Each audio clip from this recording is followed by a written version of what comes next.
बारिश के साथ आसमान में बिजली कड़क रही थी। भोलू एक और गांव से आया जो ट्रेन न मिलने पर गांव में कहीं रात गुजारने की जगह देख रहा था।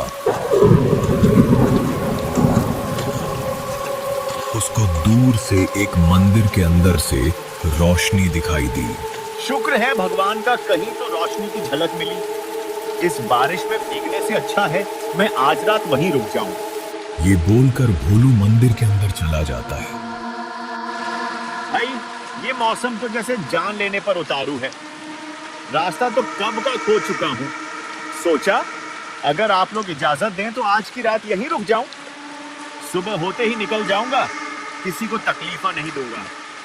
सबसे उम्र दराज दुबले पतले राम प्रसाद बोले। उनकी आंखों में वह नमी नहीं थी जो बारिश से आती है, बल्कि वह थकान थी जो बरसों से किसी डर को झेलने से आती है। बेटा, इस गांव में रात गुजारना अपने पैरों से अपनी कब्र खोदने जैसा है। तू पराया है, तुझे नहीं मालूम यहाँ रात कैसे बीतती है। हम तो आदत डाल चुके हैं, दरवाजे बंद करना, लालटेन बुझा देना, अपने बच्चों को खिड़की के पास तक न जाने देना। लेकिन तू तो अजनबी है, और अजनबी अक्सर वही करता है जो नहीं करना चाहिए। भोलू के चेहरे पर हल्की सी मुस्कान आई, जैसे उसे यह बात किसी डरावनी कहानी की शुरुआत लगी हो। बाबा, डर तो तभी लगता है जब मन में यकीन हो कि मौत यही है। पर मौत तो हर जगह है। आप वजह बताइए, आखिर ऐसा क्या है यहाँ जो आपको इस कदर घबराया हुआ रखता है? ये बात मैं तुमको यहाँ नहीं बोल सकता। चलो अंदर चल के बात करते हैं। वो सारे मंदिर के अंदर वाले कमरे में आकर बैठ जाते हैं।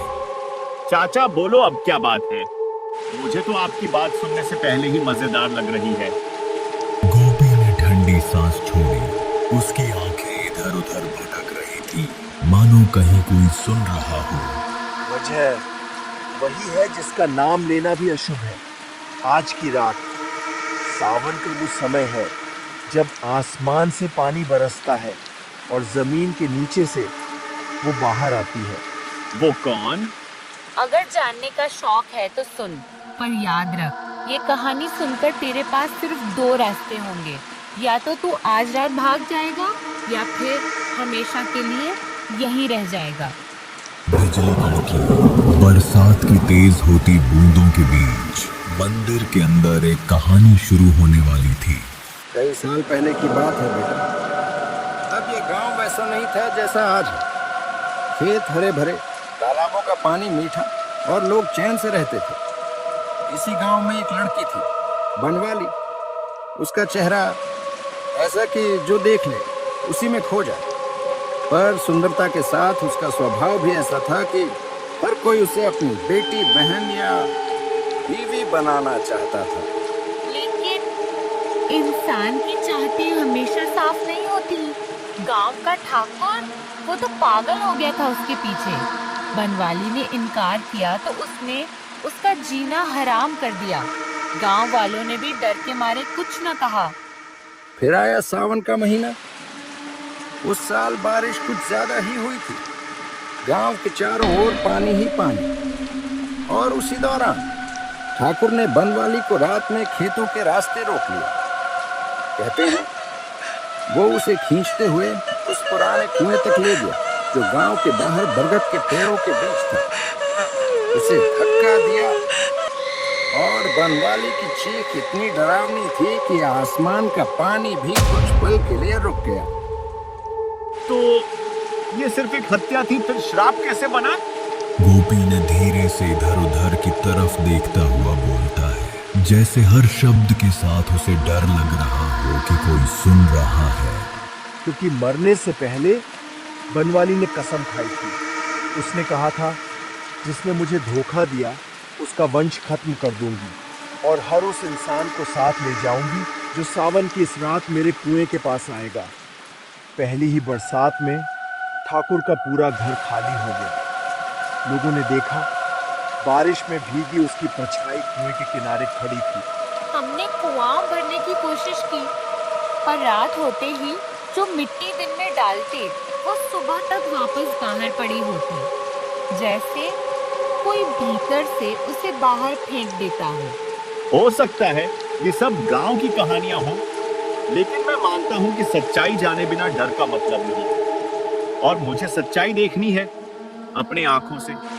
सच देखने का शौक जान देकर ही पूरा होता है बेटा। और आज की रात तूने जो चाहा है उसका दाम तुझे चुकाना पड़ेगा। भोलू ने उस कुएं के पास जाने के लिए खड़ा होकर लाठी उठाई। उसकी आंखों में जिज्ञासा और चेहरों पर उसके लिए चिंता का मिश्रण साफ नजर आ रहा था। तू ये गलती मत कर बेटा। बरसात में वो कुआं किसी इंसान की जगह नहीं। रास्ता फिसलन भरा है, अंधेरा गाढ़ा है, और सबसे खतरनाक ये है कि जो तू वहां देखेगा उसे भुला नहीं पाएगा। काका, डर का इलाज डर से भागना नहीं, उससे सामना करना है। अगर बनवाली का किस्सा सच है तो मैं उसकी हकीकत जानना चाहता हूँ। अगर झूठ है तो आप सबको यकीन दिलाऊंगा कि आप बेवजह डरते हैं। बरसाती रात ने उसे तुरंत अपने अंधेरे आगोश में ले लिया। भोलू कुएं की दिशा की ओर जाने लगा। कुएं की दिशा में जाने वाली पगडंडी कीचड़ से लथपथ थी और हर कदम पर अजीब सी सिसकियों जैसी आवाज आ रही थी। वो चाचा और वो गोलू तो कुछ ज्यादा ही डर रहा था। पता नहीं इस गांव में इतने डरपोक लोग ही रहते हैं। हमारे गांव में तो भूत भी लोगों से डरते हैं। दूर से वो पुराना कुआं अब साफ दिखने लगा था। बरगद के झूलते जटाए जैसे किसी बूढ़े राक्षस के हाथ हों जो अपने शिकार को लपेटने के इंतजार में हो। भोलू कुएं के पास पहुंच जाता है। बस एक नजर देखना है क्या वो चाचा की बात सच थी या नहीं। सच्चाई जाननी है, फिर वापस। इतनी दूर से आया है, बिना मिले तो चला जाएगा। तू जो भी है सामने आ। ये नाम तुझे कैसे पता? पीछे मुड़ कर देख भोलू, तुझे देखना था मुझे, अब देख ले। भोलू पीछे मुड़ता है तो उसे एक औरत का साया दिखता है। लाल आंखें, बिखरे बाल, लाल साड़ी में। उसे देखकर भोलू घबरा जाता है। करीब आकर लौटना चाहता है भोलू। तेरे जैसे लोग तो सालों बाद मिलते हैं। तेरे अंदर का डर मुझे पुकार रहा है। मैं सच देखने आया हूँ, डरने नहीं। तू कौन है और इस कुएं का राज क्या है? राज, ये कुआं, ये बरगद, ये बरसात सब मेरा हिस्सा है। कभी मैं भी तेरी तरह जिंदा थी, पर इसी गांव वालों ने मुझे इस कुएं में बांध दिया, क्योंकि मैंने वो देखा था जो देखना मना था। अब हर सावन की रात मैं किसी न किसी को साथ ले जाती हूँ। मैं तेरे खेल का हिस्सा नहीं बनूंगा। अचानक कुएं में से हाथ निकले और भोलू की ओर बढ़े। भोलू उनको डंडे से मारने लगा। भोलू वहां से भागने लगता है। अब बारिश पहले से ज्यादा भयानक हो रही थी। बचाओ बचाओ, राम प्रसाद चाचा, गोलू बचाओ मुझे। मैं अभी मरना नहीं चाहता। मुझे उन सब की बात मान लेनी चाहिए थी। तभी बनवाली उसके सामने आ जाती है। भोलू वहीं रुक जाता है। अब तेरा भागने का कोई फायदा नहीं। घंटी की आवाज सुन के पीछे देखने वाला आज तक यहाँ से जिंदा वापस नहीं जा पाया है। मुझे जाने दे, मैं तो बस यहाँ पर सच्चाई का पता लगाने आया था। मैं तो तुम्हारी कहानी सुनने आया था। तुझे मेरी कहानी सुननी है?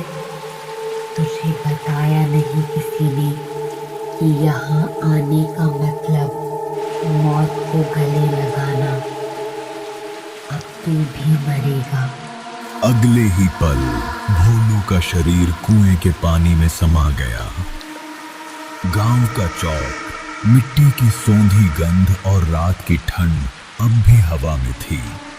मंदिर का बूढ़ा पुजारी और राम प्रसाद बात कर रहे थे। राम प्रसाद, सुना कुएं के पास कोई अजनबी गायब हो गया। बस टूटी लालटेन मिली है और उसके जूते कीचड़ में दबे हुए थे। मैंने उसे मना किया था, कहा था कि उस रास्ते मत जाना, पर वो नहीं माना। अब वो वही है जहां बाकी सब हैं। बाकी सब? किसकी बात कर रहा है तू? बरसात का कुआं किसी को लौटने नहीं। रात का समय था। किशन अपने घर के बाहर नीम के पेड़ के नीचे बैठा था। उसकी आंखें दूर फैली अंधेरी जमीन पर टिकी थीं। गांव में सन्नाटा छाया हुआ था। किशन के गांव में पिछले कुछ समय से सब कुछ बदल गया था। एक एक करके लोग बीमार पड़ने लगे थे, लेकिन उनकी बीमारी कोई साधारण बीमारी नहीं थी। वे जागते हुए नींद में चलते, अजीबोगरीब बातें करते और कभी कभी तो अपनी ही परछाई से डर जाते थे। गांव वाले फुसफुसाते थे कि गांव पर किसी बुरी आत्मा का साया पड़ गया है। किशन को याद आया, कुछ महीने पहले की बात है। गांव के मुखिया का बेटा रमेश अचानक एक रात से ही अजीब हरकतें करने लगा था। पहले तो उसने खाना पीना छोड़ दिया, फिर वह आधी रात को उठकर अकेले ही गांव के बाहर वाले बरगद के पेड़ के पास जाने लगा और उसकी आवाज उसकी अपनी नहीं लगती थी। गांव वाले पहले हंसे, फिर डर गए। रमेश के पिता ने उसे कई बार रोका, समझाया, पर कोई फायदा नहीं हुआ। एक दिन रमेश ने गांव के कुएं में छलांग लगा दी। उसके बाद से ही गांव में यह सिलसिला शुरू हो गया। आज रात भी यही हो रहा था। किशन ने देखा, गांव के आखिरी छोर पर बनी रामू काका की झोपड़ी से हल्की सी रोशनी आ रही थी। रामू काका, जो अपनी हिम्मत और शांत स्वभाव के लिए जाने जाते थे, आजकल रात भर जागते रहते थे। उनके बेटे मोहन पर भी कुछ दिनों से वही असर दिख रहा था। मोहन, जो गांव का सबसे मेहनती और हंसमुख लड़का था, अब चिड़चिड़ा रहने लगा था। उसकी आंखें लाल रहती थीं और वह अक्सर खुद से ही बातें करता रहता था। किशन धीरे से उठा और रामू काका की झोपड़ी की ओर चल पड़ा। रास्ते में उसे हवा में एक अजीब सी गंध महसूस हुई। झोपड़ी के पास पहुंचकर उसने देखा, दरवाजा हल्का सा खुला था। अंदर से मोहन की आवाज आ रही थी, मुझे यहां रहना पसंद नहीं, यह जगह मुझे जलाती है। रामू काका घबराए हुए बैठे थे। उनके चेहरे पर डर साफ दिख रहा था। मोहन के शरीर में ऐंठन हो रही थी और उसकी आंखें अजीब तरह से ऊपर की ओर चढ़ी हुई थीं। किशन ने धीरे से दरवाजा खोला और अंदर चला गया। रामू काका, क्या हुआ? रामू काका ने सिर उठाया। उनकी आंखों में निराशा और डर था। किशन, ये मोहन नहीं, ये कोई और है जो इसके अंदर आ गया है। मोहन अचानक तेजी से हंसा। तुम क्या जानते हो किशन? यह गांव मेरा है, यह मिट्टी मेरी है। किशन को कुछ समझ नहीं आ रहा था। उसने सुना था कि बुरी आत्माएं लोगों के शरीर में प्रवेश करती है, लेकिन उसने कभी ऐसा होते हुए नहीं देखा था। मोहन का शरीर पूरी तरह से कांप रहा था। कौन हो तुम? मोहन के होंठ हिले, लेकिन आवाज किसी और की थी। मैं यहीं का था, सैकड़ों साल पहले, जब यह गांव नहीं था, तब मैं यहां रहता था। मेरी जमीन छीन ली गई, मुझे मार दिया गया और मेरी आत्मा यहीं भटकती रही है। यह बात सुनकर किशन के रोंगटे खड़े हो गए। उसने सुना था कि गांव के इस हिस्से में पहले कभी कोई पुराना टीला था, जिसे बाद में समतल करके खेती की जमीन बना दिया गया था।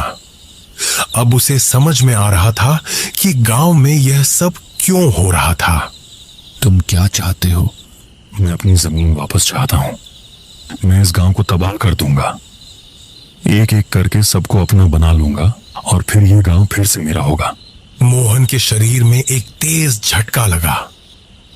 रामू काका चिल्लाए, किशन, इसे रोको। मोहन के अंदर की आत्मा झोपड़ी से बाहर निकलने के लिए तेजी से बढ़ा। किशन को लगा कि अगर यह आत्मा गांव के बाकी लोगों तक पहुंच गई तो सब खत्म हो जाएगा। उसने बिना सोचे समझे मोहन को पकड़ लिया। मोहन का शरीर बर्फ की तरह ठंडा था और उसकी शक्ति सामान्य से कहीं ज्यादा थी। किशन ने मोहन को जोर से पकड़ा, लेकिन मोहन उसे धक्का देकर हट गया। उसकी आंखें अब पूरी तरह से सफेद हो चुकी थीं। उसने गांव की ओर देखा, जहां बाकी लोग अपने घरों में सो रहे थे, इस बात से अनजान कि उनके गांव पर कितना बड़ा खतरा मंडरा रहा है। किशन जानता था कि उसे कुछ करना होगा। उसने याद किया कि उसकी दादी अक्सर कहती थी कि बुरी आत्माओं को पवित्र चीजों से दूर रखा जा सकता है। उसे गांव के मंदिर का तुलसी का पौधा याद आया। वह जानता था कि उस पौधे में एक खास शक्ति है। रामू काका, तुलसी का पत्ता। रामू काका, जो अभी तक सदमे में थे, तुरंत समझ गए।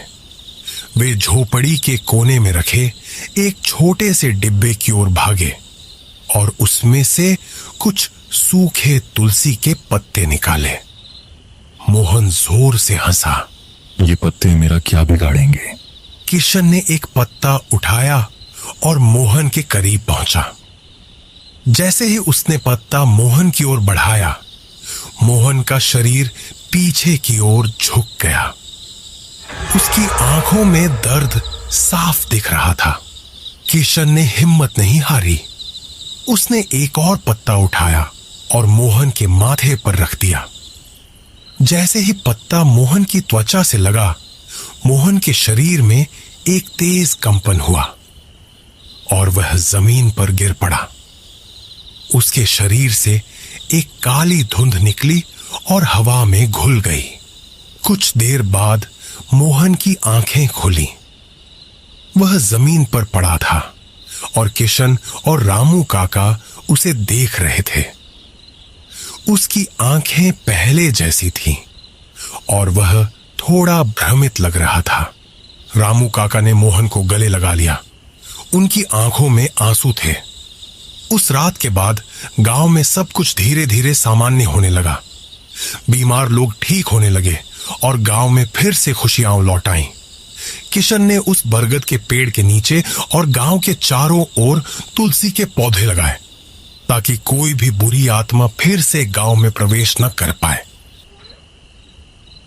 गांव में दिन की गर्मी ढल चुकी थी और शाम की ठंडी हवा मिट्टी की सौंधी खुशबू लेकर आ रही थी। ये शाम बाकी शामों से अलग थी। हवा में एक अजीब सी बेचैनी थी। आसमान में काले काले बादल छाए हुए थे जो एक दूसरे से टकराकर गरज रहे थे। गांव के लोग अपने अपने घरों में लौट रहे थे, जैसे किसी अनजाने खतरे को भाप गए हो। मीना अपने छोटे से घर के आंगन में बैठी आसमान को देख रही थी। उसके चेहरे पर घबराहट साफ थी। उसके पति रामू अभी तक घर नहीं लौटे थे। वो शहर के बाजार में लकड़ी बेचने गए थे और ऐसी तूफानी रात में उनका सफर मुश्किल हो सकता था।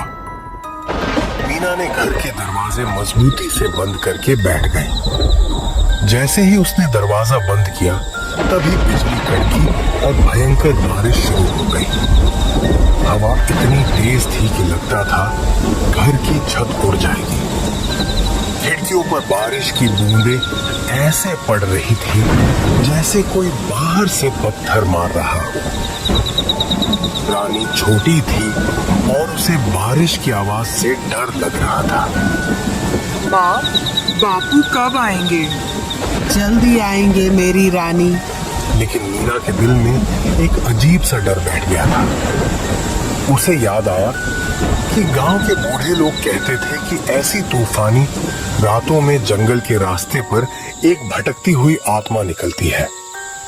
वो आत्मा उन लोगों को ढूंढती है जो अंधेरे में अकेले होते हैं। वो उनकी आवाज की नकल करती है और उन्हें अपनी तरफ बुलाती है। रात गहरी होती जा रही थी। बारिश का शोर अब कानों को भेद रहा था। तभी दरवाजे पर किसी के खटखटाने की आवाज आई। कौन है? मीना, मैं हूँ, रामू।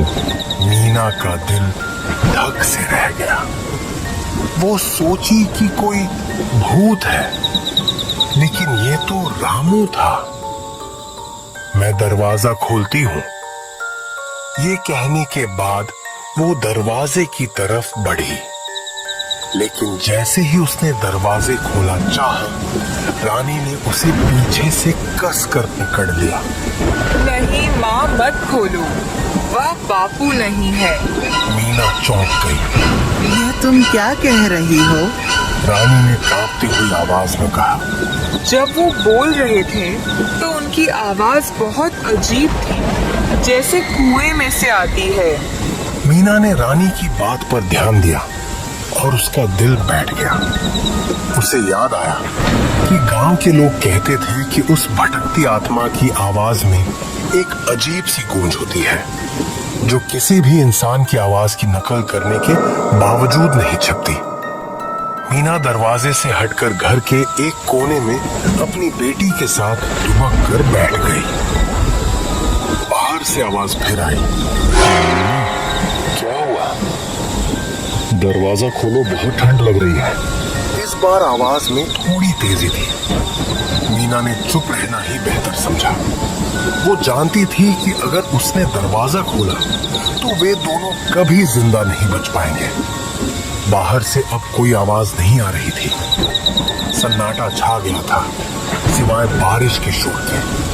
मीना ने सोचा कि शायद वो आत्मा चली गई है।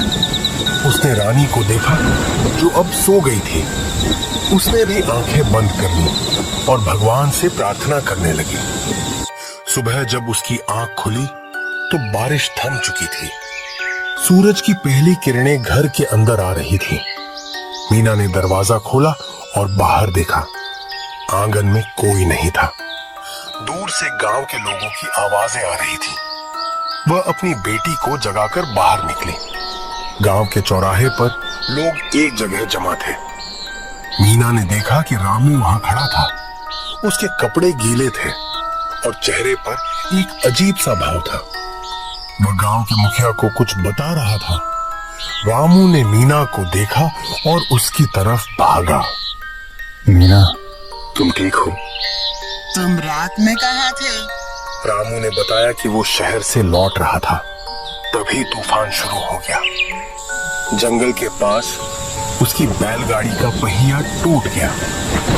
वो उसे ठीक करने की कोशिश कर रहा था कि तभी उसने दूर से किसी की आवाज ही सुनी, जो उसे बुला रही थी। वो आवाज अब बिल्कुल तुम्हारी तरह थी। वो मुझे जंगल के अंदर बुला रही थी। मुझे लगा तुम खतरे में हो, इसलिए मैं उस तरफ जाने लगा। लेकिन तभी गांव के एक बूढ़े आदमी की बात याद आई, जो कहते थे कि ऐसी आवाजों के पीछे कभी नहीं जाना चाहिए। रामू ने आगे बताया कि उसने हिम्मत करके उस आवाज को अनदेखा किया और रात भर एक पेड़ के नीचे इंतजार किया। सुबह जब बारिश थमी तो वो किसी तरह पैदल गांव पहुंचा। ये सुनकर मीना और रानी ने एक दूसरे को देखा।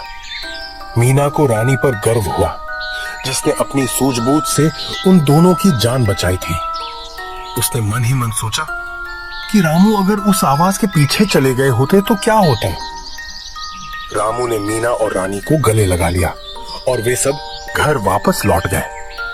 ये कहानी गांव में फैल गई और सभी ने रानी की समझदारी की तारीफ की। गांव के लोग उस रात के बारे में बात करते थे, जब एक छोटी सी बच्ची की वजह से एक परिवार की जान बची। मीना और रामू भी इस घटना को कभी नहीं भूले। लेकिन यह कहानी यहीं खत्म नहीं होती। एक हफ्ते बाद जब गांव में सब कुछ सामान्य हो गया था, मीना और रामू अपनी बेटी के साथ गांव के पास के नदी के किनारे बैठे थे।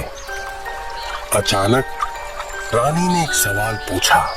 माँ, वो आत्मा सिर्फ रात को आती है क्या? हाँ बेटी, सिर्फ रात को। तभी रानी ने एक अजीब सी मुस्कान दी और कहा, और सिर्फ बारिश में मीना ने रानी की तरफ देखा। उसकी आंखें चमक रही थीं, लेकिन उनमें बचपन की मासूमियत नहीं थी। रानी के चेहरे पर एक ऐसी मुस्कान थी जो उसे डरा रही थी। तुम यह सब क्यों पूछ रही हो? रानी हंसने लगी। उसकी हंसी की आवाज में वही अजीब सी गूंज थी जो मीना ने उस तूफानी रात को दरवाजे के बाहर सुनी थी। वो वही गूंज थी जो रामू को जंगल में सुनाई दी थी। रानी खड़ी हो गई और धीरे धीरे नदी की तरफ चलने लगी। यह सुनकर मीना और रामू डर से कांप उठे। वे समझ गए कि जिस आत्मा से वे बचे थे वो उनके घर में उनकी बेटी के शरीर में पहले ही आ चुकी थी। बारिश की वो रात अब बस एक कहानी नहीं थी, ये उनके साथ हमेशा रहने वाली एक हकीकत थी। और वो हंसी जो अब भी सुनाई दे रही थी बस एक शुरुआत थी।